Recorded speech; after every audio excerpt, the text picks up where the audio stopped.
Fantasy characters love a trick arrow, and so do I. But that's nothing new. Archery has been around for thousands of years, and the concept of hold my beer, I've got an idea, has been around for just as long. And while many of the specific trick arrows that we see used in fantasy settings might be a little bit exaggerated, there are a whole bunch that were used in real life. So today I'm going to take 5 of my favourite trick arrows and discuss the fantasy versions, the real life versions, the differences, and see if I can make some of them work. So, if you've ever wondered about the practicalities of trick arrows in fantasy, and whether or not any of them are actually real, stick around and see what you can learn. If I had a title sequence, it would go here. Shooting arrows, looking cool, blooming heck. Right, I am out here in my garden where I've lined up a whole bunch of bits of kit to try and make and test some of these fantasy arrows. It has been absolutely chucking it down recently. The ground is soggy as hell, which is probably a good thing for some of the stuff I've got planned. But before we get too far into it, I need to give a shout out to my sponsors. Remember, these sponsorships are one of the things that keeps this channel alive. So if you've got the time, please do give it a watch, check out the product. It means the world to both of us. Heliana and Ryoko's Guide to Mythozoology is an expansion to D&D based off of mythical creatures and magical monsters, and I am genuinely excited about it. Now, I love playing around with bows and talking about fantasy combat, but one of the things I don't get to talk about as much that I absolutely adore is magical creatures. Like seriously, biology is my training, and when that intersects with fantasy, it is fantastic. And that is what this module is all about. 2 books chock full of monsters, creatures, dragons, and kaiju, and ways to build your world around them so that they make sense in the story and make more epic moments than just a boss fight. There are new subclasses and classes based around them, new equipment that can be crafted from the parts of fallen creatures, a new playable species based off of monsters, mythology, and doggos. And with 16 legendary multi-level adventures based around hunting and battling these epic monsters, loads of new feats, new armor mastery skill trees, and mech versus kaiju fights, there is a lot to be excited about. So whether you're interested in playing as magical creatures, fighting them, or befriending them, crafting weapons from the bones of monsters, or wielding them in animal form, facing down enormous kaiju in a battle to save the world, or teaming up with your friends and allies to summon one in a last desperate attempt to defeat a greater threat, Heliana and Ryoko's Guide to Mythozoology has you covered. It's a completely AI-free project. It's available on Kickstarter via the link in my bio, which initially crashed for 22 minutes when it first launched. So go check it out. It's incredibly popular. It's gonna be great. Enjoy. And we're back. It's just started raining, but I'm gonna power through anyway. I've got 5 different arrows to check out, 5 different tests to do. So let's get started with the first one. Poison arrows. Poison arrows are very, very popular in fantasy settings. They are often used by villains and heroes. They can be in films, books, video games, TTRPGs, and are generally a very standard way of upping the damage of a normal arrow. Sometimes you can make and craft poisons in a game and add them to your regular arrows. Sometimes they're a specialized arrow type that needs making differently. In books particularly, but other kinds of stories as well, they can sometimes be used by the villains to cause problems for the heroes, because it allows you to take a nick and maybe fall unconscious or become ill or weakened, that can be used as a plot device. And in video games, they are very often useful for taking on larger or more powerful enemies, because they can allow you to deal additional damage over time after striking the target. But, like all the arrows I'm going to cover here today, these are not just a fantasy trope. Poison arrows do exist and have been used in warfare throughout history. So let's have a little look at how they work, what they do, and why they would be used. I'm internally twitching because the biologist in me wants to point out that what's actually used on these arrows is venom. Poison, traditionally speaking, and technically speaking, is a type of toxin that causes you harm when you consume it, when you ingest it inside yourself. Venom is what snakes tend to have. There is only one species of poisonous snake in the whole world, but there are many venomous snakes because venom is injected into the bloodstream as part of a wound or an injury, and it causes harm that way. Venoms are not necessarily poisons, and many venoms will be broken down in your gut by your enzymes if you actually consume them, but if they get into your blood, they can be very bad for you indeed. But the term poison arrow and the term poison used to apply to these things is a very, very common one. So I will be slipping into using that as a kind of generally recognized fantasy term, because venom arrow sounds like something that an alternate universe version of Spider-Man might use. Now, venomous or poisonous arrows were actually surprisingly common. They've existed pretty much everywhere that creatures with sufficient amounts of venom that could be easily harvested and applied to arrows have existed. So you don't really see them in Britain historically, but you will find them in South America, you'll find them in Asia, in Africa. There's lots of places where those creatures exist that they could be made into dangerous arrows.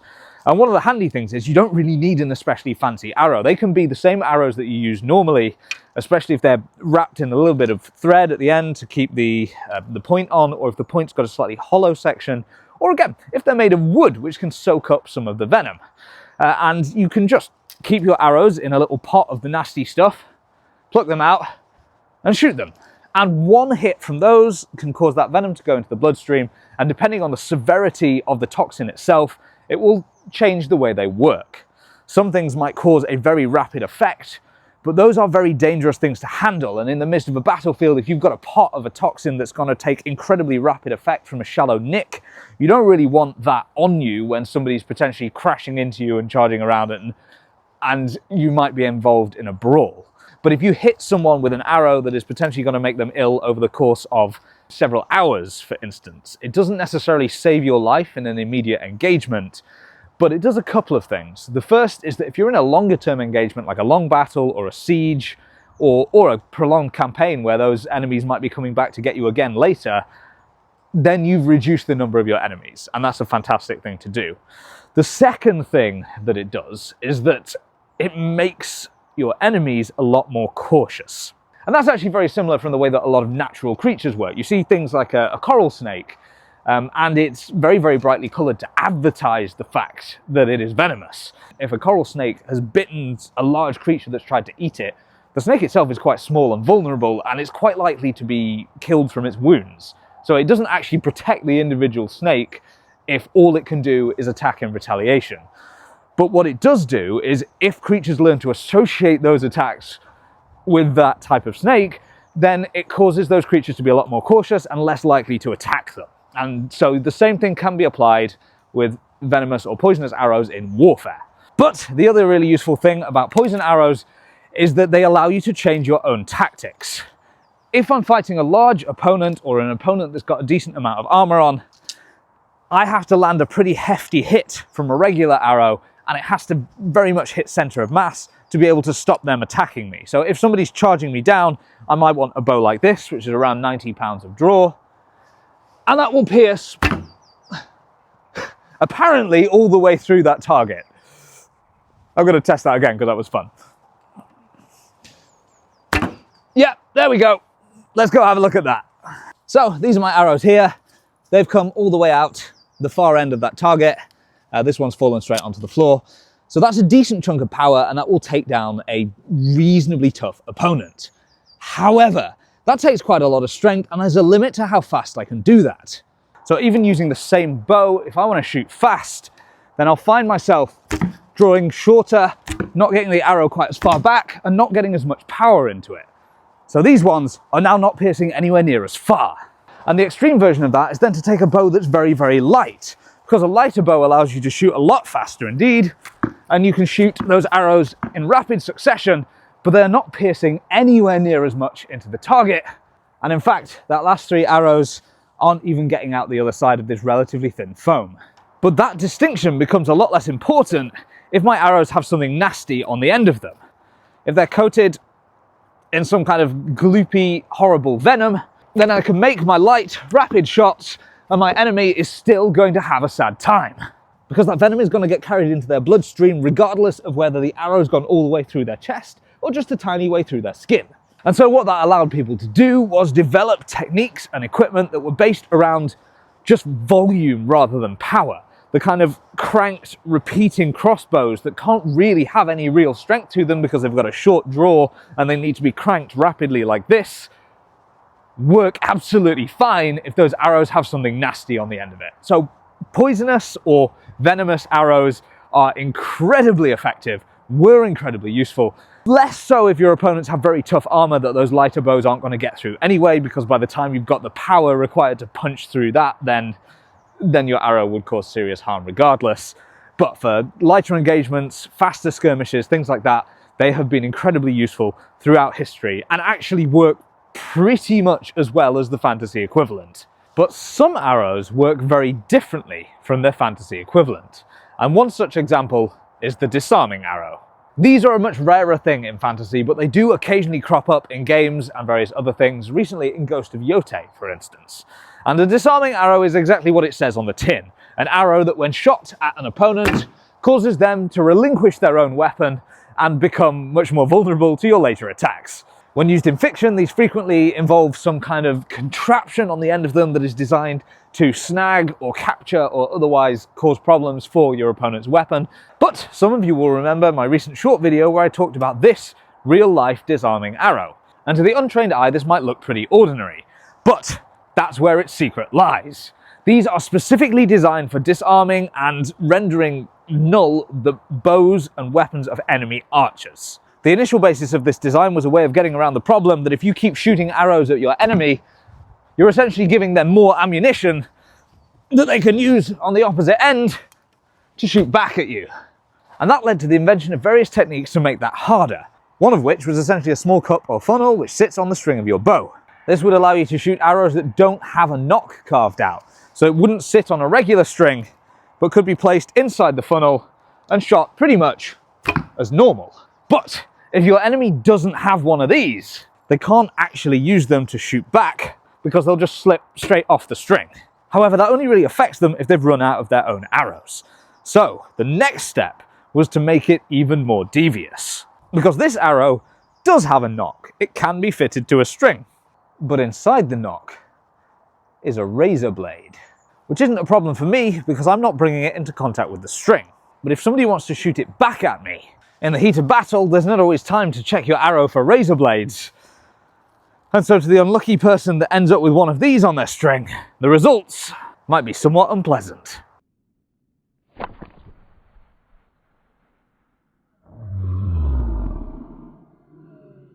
On a good day, that's a broken bowstring. On a bad day, it's a broken bow. And on a worse day, it's an injury to your wrist or your arm as the shock of the impact is sent up. Remember, I was bracing for that. I expected it. But if you don't, and if you're using an even more powerful bow than that 50-pounder, there are some potential nasty consequences that could put you out of action for a long time. So, while it's not a traditional disarming arrow in the sense of a fantasy version that takes the weapon clean out of your hands, it is going to leave the archer that picked it up with no bow and potentially with no capacity to attack in the near future. But disarming someone is only one version of a non-lethal takedown, and in Fantasyland, one of the most popular ways of taking someone down is knocking them out.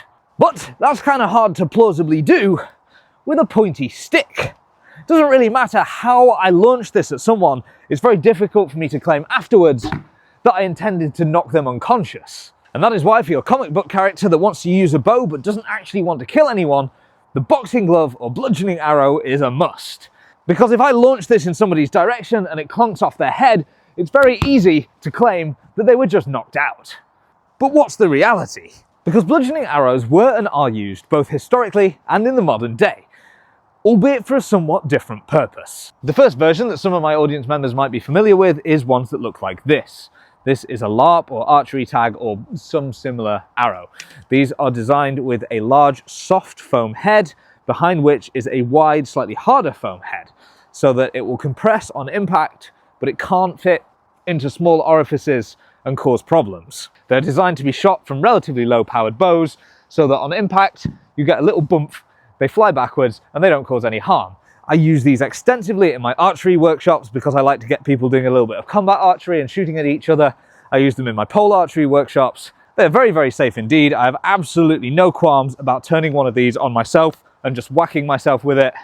But that doesn't really do what the fantasy version does, because it doesn't really matter how many times you get beamed in the head with one of these, unless someone's being really unsafe with how they use it. It's not actually going to knock you unconscious. It probably won't even daze you all that much. I've done things where I stand in front of all of my students at the end of a workshop, stick an apple on my head and just let them shoot them at me, and it's not too big a problem.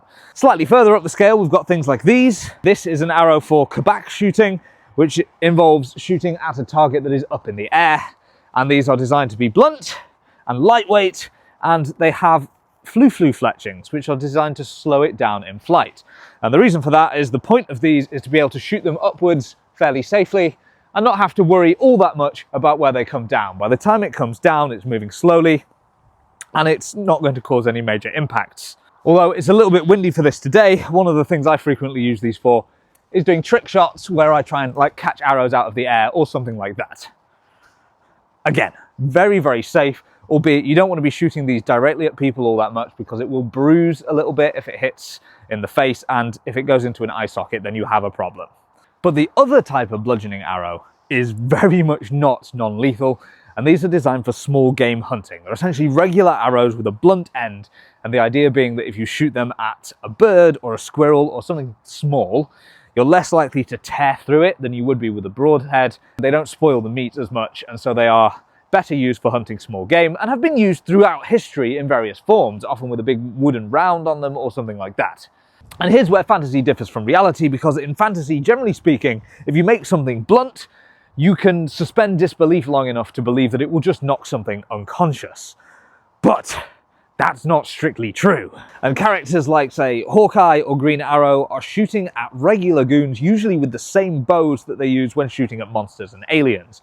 And just because you've taken an arrow that's designed to be shot from a relatively heavy bow and you've stuck a blunt tip on it, doesn't mean that you've actually made it safe. And if someone were to bean you directly in the head with a blunt arrow from a heavy bow, the results could be quite unpleasant. But can we improve the odds?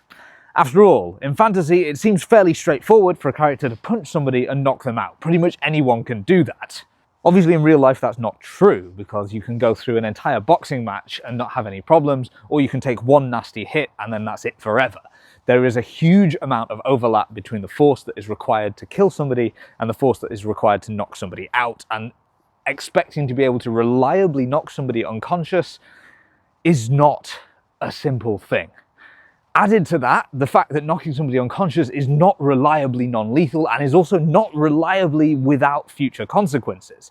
Falling unconscious even for a small amount of time can have incidents related to the fall itself, or it can cause brain damage in the longer run. There is no safe way to knock somebody unconscious.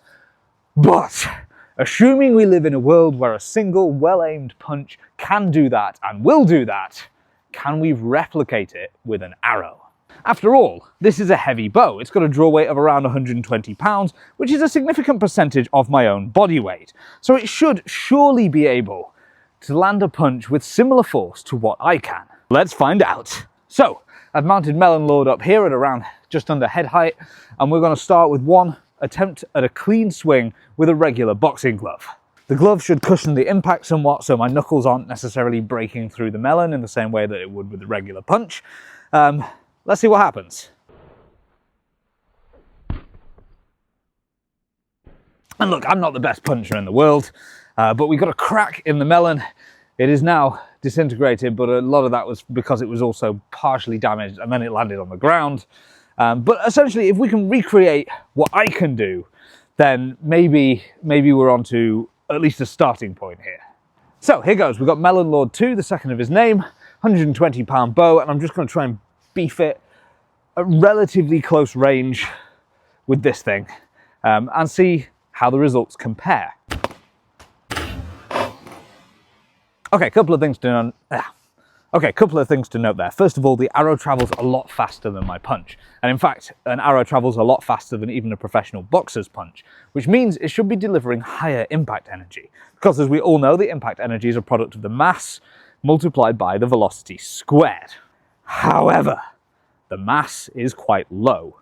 This thing only weighs a few hundred grams, and even my fist weighs more than that. I don't have a lot of mass behind me, but if I can put some of my weight into it, there's going to be more push, there's going to be more continued stopping power, whereas this is going to expend a lot of impact energy all in one moment.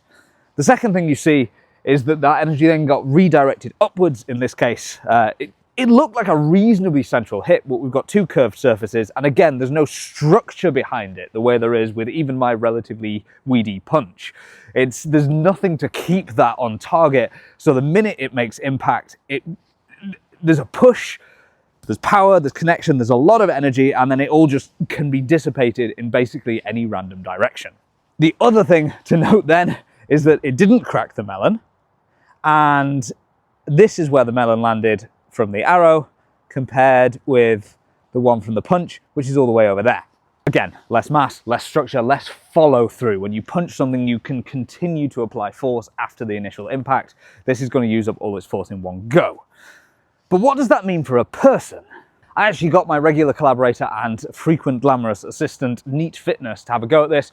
She used to do boxing when she was at university, so she's got some experience of what it feels like to actually get punched. We got some pads, and I shot some arrows at them. Do not try this at home.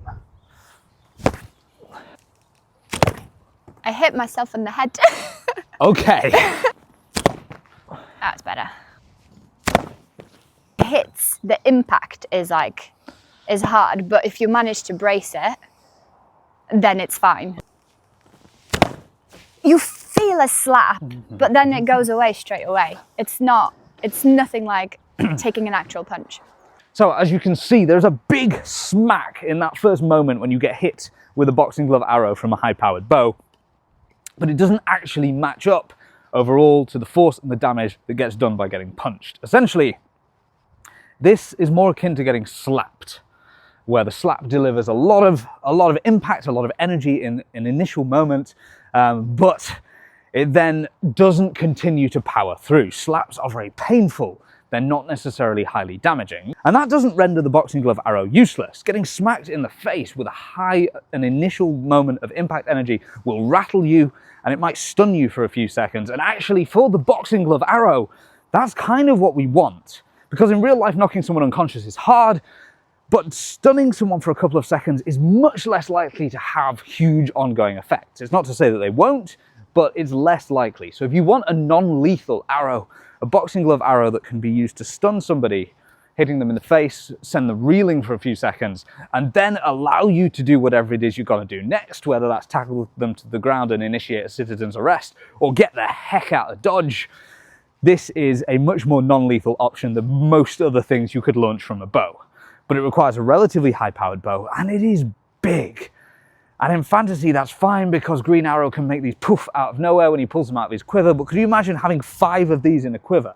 The glove heads would start to tangle on each other as you try and retrieve them, and it would be very difficult to just get one out instead of the others. You could have them the other way up, so the boxing glove is head up, but then you've got a slower job getting the whole thing ready to shoot than you would if it's in a direction where you can just grab the nock and take it straight onto your string.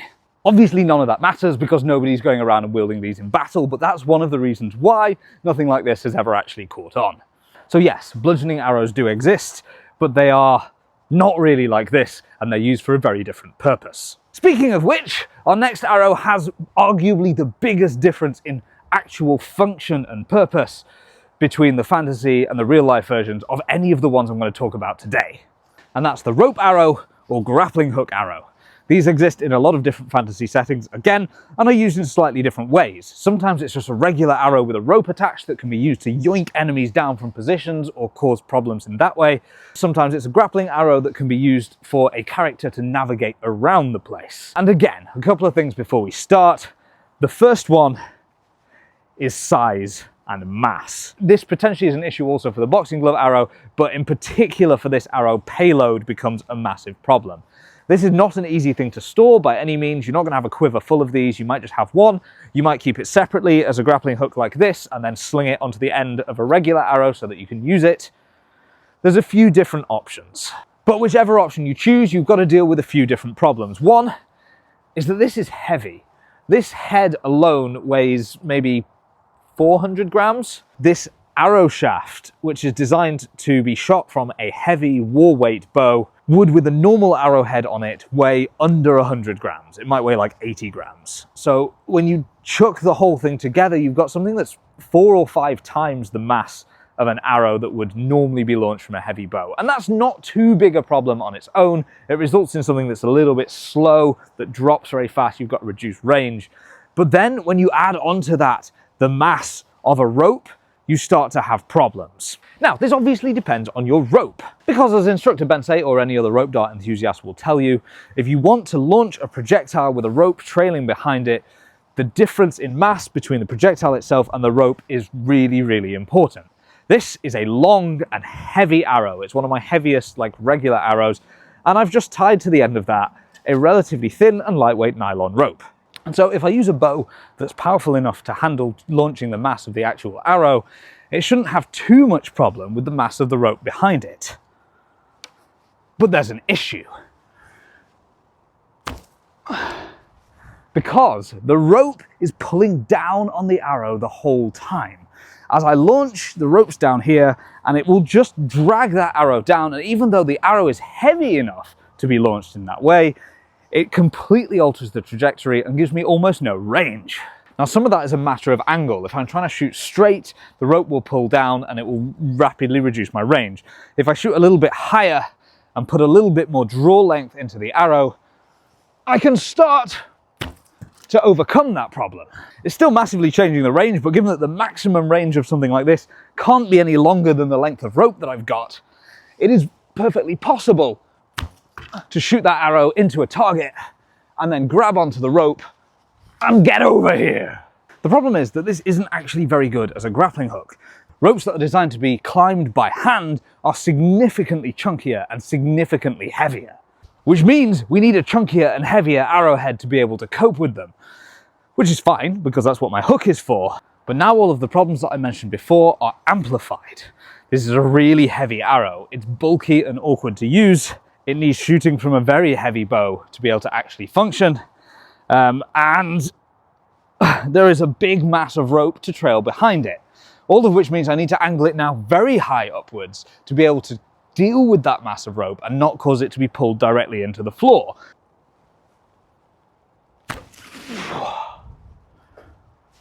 Something like that, which is not nothing. There's a decent amount of length of rope here. Speaking of which, this thing does function. It's difficult to keep the whole thing in frame because we're using horizontal video here, but you absolutely can launch it up into a tree, maneuver it into a hooked position, and then use that as a means of climbing up. But even this rope is a little bit thinner than I would like for just climbing manually. I want something even thicker, and the more I start to do that, the harder it's going to get the same kind of range and height. So I could use it to create some kind of a winch. I could use it in conjunction maybe with something else to pull myself up, or I could send up a thin rope and loop that around and then use that to haul up a thicker one. But on the whole, it's not going to do the fantasy thing of allowing me to swing around like Spider-Man on the end of a rope that I've shot from a bow. Massive thanks to Jim at Choke Cherry Forge, by the way, for making this thing. It is ridiculous, and I specifically requested a ridiculous thing, and he came through. So this is fantastic. It does exactly what I wanted it to do, while also not doing exactly what you might want it to do. It does exactly what I want it to do by being an actual physical version of the ridiculous fantasy trope. And all of the problems that it has are down to difficulties with real-world physics rather than any problem with the design itself. The biggest problem with the grappling hook arrow is that by the time you've got something that's big enough and heavy enough to be used as an arrow, it's actually hitting the point where you'd be better off just using it by hand. Now, there is some potential saving of this, because if we're willing to relinquish the idea of pseudo-medieval technology, then you could definitely have a more modern version of this with a head that weighs slightly less and a rope that weighs a lot less. That would function reasonably well, but you'd need some kind of fantasy-style winch system to launch yourself and then drag yourself up using it if you're going to use it for climbing, or some kind of specialized gloves that are used for grabbing on afterwards. It's not quite the medieval aerial rig that I was looking for when I first decided to use stuff like this. So what is the real world version of this? I said there's a real world version of all of these, and there is. The thing about the rope arrow, as used in real life, is that it isn't used for hauling yourself upwards. It's used for pulling something back. Specifically, something that is lighter than you, that can be pulled back on a winching device that is attached to your bow. And I'm talking, of course, about bow fishing. Bow fishing, it uses almost the exact same principle of a line attached to an arrow. However, there is a reel now attached to your bow that is full of a very thin and high tensile strength line.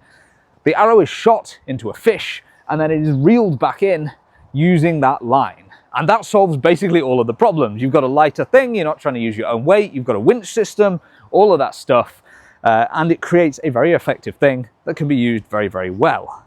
but there is one more arrow that I want to talk about before this video runs out. Fire arrows, or elemental arrows in general, are a really, really popular form of trick arrow, especially in games. Arguably more so in many ways than the venomous or poisonous arrows, because they allow games to mess about with different elemental techniques and apply additional mechanics on top of just poisoning. And that is why I've got a fire going over here. Now, before I get too far into it, I do want to quickly discuss elemental arrows in general and why fire arrows are the only one we've really ever seen used in real life. Because while things like liquid nitrogen do exist that can be used to flash freeze stuff, it's a matter of payloads. As mentioned before, there's a limit to how heavy something can be when you're shooting it from a bow before it becomes useless. And the amount of liquid nitrogen you would need to cause significant harm to an opponent beyond a bit of a freeze scald is insane. It's incredible. And it doesn't generate a chain reaction. But fire does. Once a fire is going, then you can contact that onto other flammable things and it will generate a chain reaction, which makes it a much more viable thing because you don't need a very big payload. It doesn't need to be a wildly heavy arrow to work.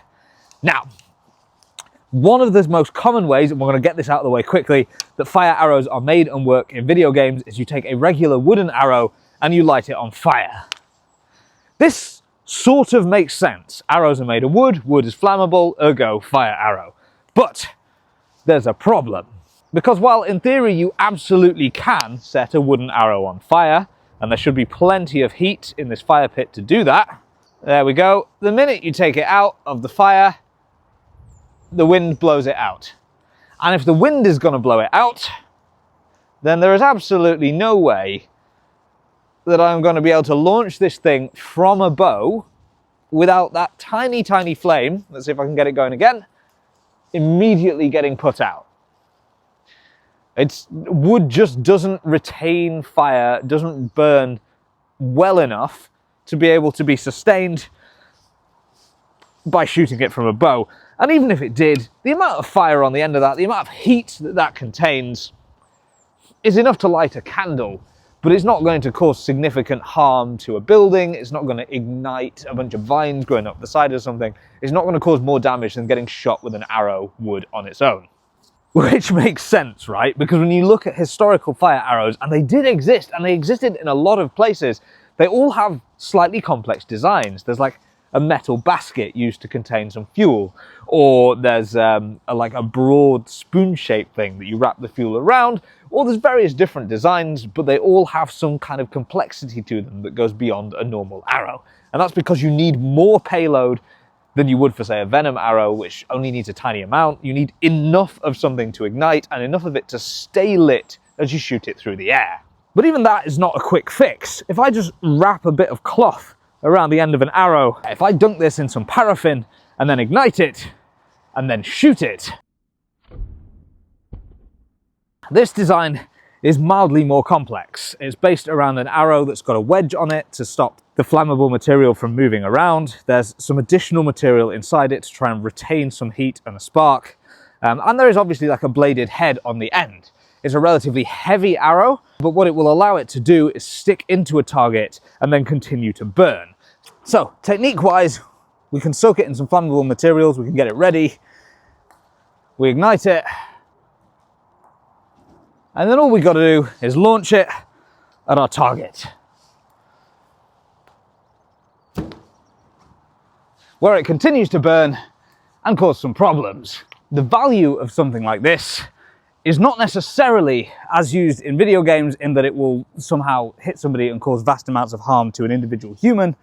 It's more that what happens is that it causes large amounts of harm to structures. Because that on its own is a decent amount of flame, but it doesn't necessarily make up for the time and effort that it takes to carry a bunch of these heavier things around, create a fire source, ignite them, and then shoot them. If you're just shooting them at people, then they're not actually that effective at all. I'd have been much better off shooting 3 or 4 or 5 or even 6 arrows in the same space of time it took me to sort that out. But if I'm shooting that at a building, if I'm shooting that into a fortification and there are a whole bunch of thatched roofs inside there, that's unpleasant because as mentioned before, it's not so much the payload of the arrow itself as the chain reaction that you get on the other end that is the exciting and terrifying part.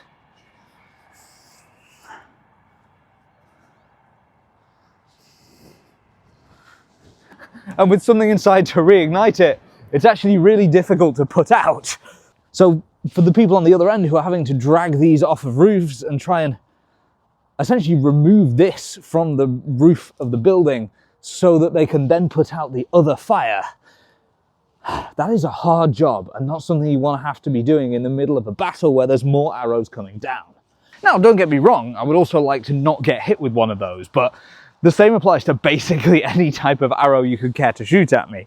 And the fact that it's on fire doesn't make it a lot more dangerous. You have to remember that historically speaking, people weren't carrying around a lighter with them. There was no easy and quick and rapid source of flame that you could use on something that would be safe to carry around in bundles. So you didn't want a giant stack of flammable arrows sitting around everywhere.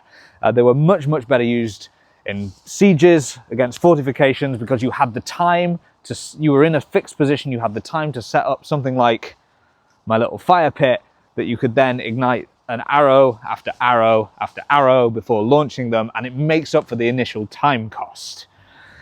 It's very different in some ways from how they're used in video games, but then in others, it's not. Like, if you look at something like Far Cry, you can use fire arrows to start bushfires that then spread them across a larger area. It's that kind of a vibe. So yeah, trick arrows existed. Would you carry a quiver full of them? Probably not. At least not for anything other than the venom arrows, because anything that takes up more space than a regular arrow does in your quiver is going to be of limited value when you have a limited carrying capacity. Battles were won and lost on the nature of who could carry more arrows with them and who would run out of ammunition first. But if you are in a niche scenario, if you do need to catch a fish or set a building on fire or any of these other purposes, that's when your trick arrow comes into play. And in those situations, they are useful. There are, of course, more types. There are other types of arrow, like whistling arrows, that were used as a way of sending a signal, which is a kind of equivalent to the messenger arrow that you sometimes find in fantasy, I guess. And there are other bits and bobs that have cropped up throughout history, and there are functioning bladed arrows. There are arrows with a sort of curved blade inside that are often called rope cutters, and various other different bits and bobs. But these were the ones that I had the kit to be able to do something with for now, and these were the ones that I thought would make some interesting demonstrations. So hopefully you've enjoyed that. If you've got more topics you'd like me to consider in the future, please let me know. As always, please check out my sponsors, Heliana and Ryoko's Guide to Mythozoology, if you're interested in those kind of D&D things. But otherwise, and as always, thank you all for coming. Thank you for watching. See you on the next video.